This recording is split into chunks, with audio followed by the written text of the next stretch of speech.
Assessment of personality theory of मरे। सो मरे की जो पर्सनालिटी थियरी है, जो मरे की अप्रोच रही है पर्सनालिटी असेसमेंट में, it is different from Freud's viewpoint, it is different from even new psychoanalytical theorist जो भी थे उनके टाइम की, बिकॉज उन्होंने स्टैंडर्ड साइकोएनालिटिकल मेथड्स का यूज़ नहीं किया। ना उन्होंने फ्री एसोसिएशन इस्तेमाल किया, ना उन्होंने ड्रीम एनालिसिस का इस्तेमाल किया। इंस्टेड मरे कंडक्टेड थारो अप्रेजल्स ऑफ नॉर्मल पर्सनालिटी। उन्होंने नॉर्मल पर्सनालिटी पे स्टडी किया यूजिंग मेथड्स लाइक इंटरव्यू का यूज़ करके या ऑब्जेक्टिव मेथड्स का यूज़ करके, प्रोजेक्टिव टेक्निक्स का यूज़ करके उन्होंने डेटा जो है वो कंडक्ट लिया, एनालाइज किया, एंड इवन क्वेश्चनेयर्स का यूज़ किया that covers various aspects of life. So questionnaires का भी इस्तेमाल किया जो कवर कर रहे थे वेरियस एस्पेक्ट्स ऑफ लाइफ्स को। Now he collected data from 51 undergraduate males at Harvard University to develop his assessment programs. उन्होंने हार्वर्ड यूनिवर्सिटी के जो स्टूडेंट्स थे, मेल स्टूडेंट्स, उनसे डेटा कलेक्ट किया for his assessment program.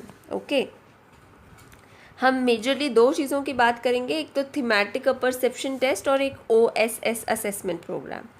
So Murray developed OSS assessment program for selecting individuals to act as saboteurs and spies for the Office of Strategic Services.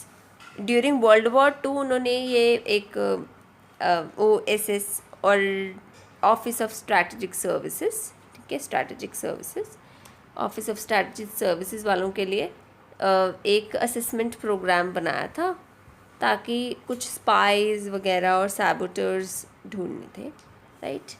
So prospective candidates underwent interviews and projective tests like Rorschach blot test and thematic perception test, questionnaires का इस्तेमाल किया, and even situational tests stimulating job related experiences.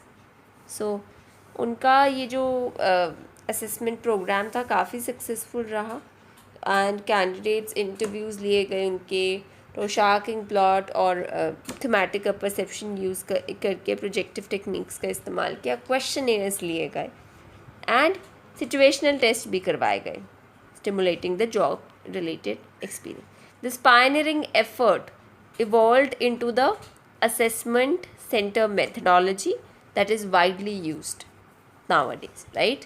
सो जो ये pioneering, ये शुरुआत थी एक उनकी मेथड बनाने की जो आज के दौर में बहुत ज़्यादा इस्तेमाल किया जाता है। दूसरा है उनका थीमेटिक परसेप्शन टेस्ट जो उन्होंने मॉर्गन के साथ मिलकर बनाया था, right. So thematic perception test एक प्रोजेक्टिव टेक्निक है जो कि बेस्ड है on the defence mechanism of projection, right.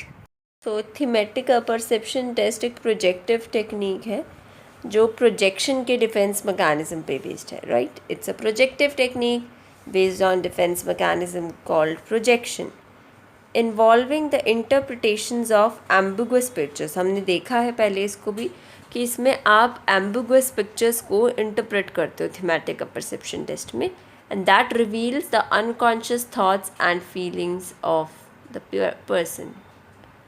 Murray saw thematic perception test as a valuable tool for clinicians to uncover the substantial information about patients. उन्होंने इसको बहुत ही एक valuable tool माना क्लिनिशियंस के द्वारा, बिकॉज इससे सब्सटेंशियल इन्फॉर्मेशन प्राप्त हो रही थी about the patients. However due to its subjectivity it should be used as a supplementary data alongside more objective test. क्योंकि सब्जेक्टिविटी है, एक सब्जेक्टिव टेस्ट है, इसीलिए थोड़ा इसको आप सप्लीमेंट्री डेटा के तरह यूज़ कर सकते हो along with other objective techniques. Reflections on his theory and personology. So Murray's enduring influence lies in his list of needs. So Murray का काफ़ी ज़ोर था उनकी लिस्ट ऑफ नीड्स पे, which continues to add value to employee selection and clinical diagnosis and research. तो उनकी ये जो थियरी है इसका एम्प्लॉय सिलेक्शन में बहुत इंपॉर्टेंट रोल है, क्लिनिकल डायग्नोसिस में रोल है, रिसर्च में। Now his originality and personal impact on 2 generations of personality, researchers at Harvard had a more significant effect than the details of this. So basically उनकी theory originality के लिए बहुत जानी जाती है, राइट, और बहुत इम्पैक्ट पड़ा है इसका ऑन द फर्दर रिसर्च जो भी कैरी आउट की गई. Now the details of his theory. Now okay, so criticism क्या है उनकी theory के. So Murray's work included novelty and complexity also. Novelty तो थी, but it was complex and there was a lack of substantial research. So complex था उनका काम काफ़ी and थोड़ा lack था उसमें substantial research का. Murray's conceptual and methodological contributions focused on understanding the individual lives and unconscious motivations, particularly through the development of that. So Murray का जो भी conceptual methodological contribution था, focus था on understanding individuals की lives को समझना, motivations को समझना, unconscious motivations को, particularly TAT के use से, but TAT हमने पढ़ा कि वो तो subjective है. So his influence extends across various conditions of personality assessment, making him a significant figure in the field of psychology. उनका influence बहुत रहा है personality assessment के personality के area में, so thus it made him a very influential figure in psychology.